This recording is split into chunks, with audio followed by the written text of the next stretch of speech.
Yeah, I think since COVID, actually, we saw Australians really looking inwardly at the history, the culture, and wanting not just to see, but to understand and to really get under the skin and appreciate more of the beauty and diversity of Indigenous culture. And that's been fantastic. And I think that that will also echo as inbound returns.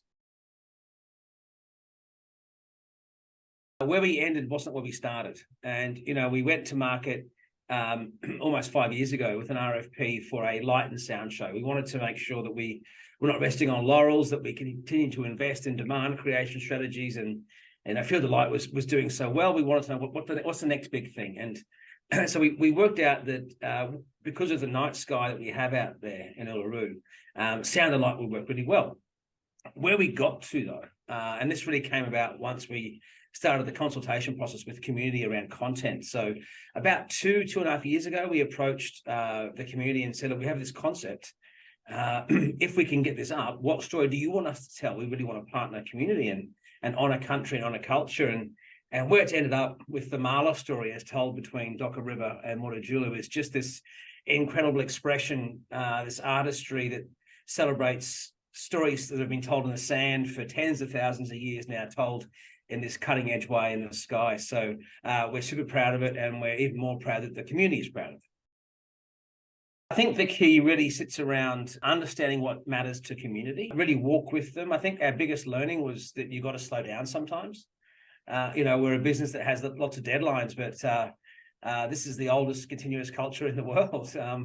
And deadlines are not really part of their raison d'etre, So I think just the patience was really important, and listening and being on the journey, and that really helps establish trust. And I think that once we had the trust of community and they realized that we actually want to do it right, and that was one of our tenets from the beginning, was we've got to do this right, the right way. And that was right down to consulting with the Centre for Arts Law under the ICIP protocols to ensure we're protecting culture and that we were negotiating and paying appropriately. And Jinky lawyers were fabulous in terms of the broader content agreement. So it really was done from beginning to end in lockstep with community.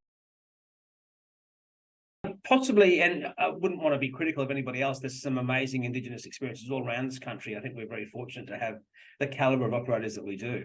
I think it's just a matter of making sure that you consult and that you sit and you listen and you ask the questions.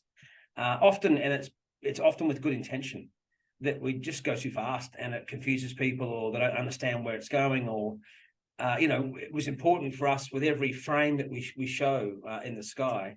There's an inmar that's matched to it that has to be paced the right way to be true to the story. So it takes time.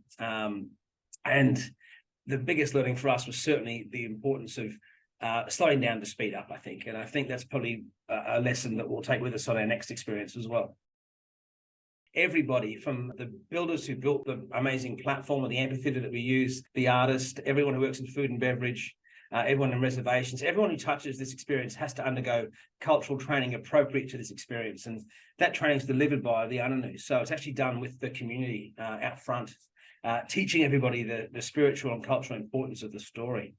And we go more broadly around the National Indigenous Training Academy, which is the largest of its kind in tourism and hospitality here in Australia. We've had over 650 young Indigenous people graduate with a nationally recognised certification in tourism or hospitality, horticulture or retail.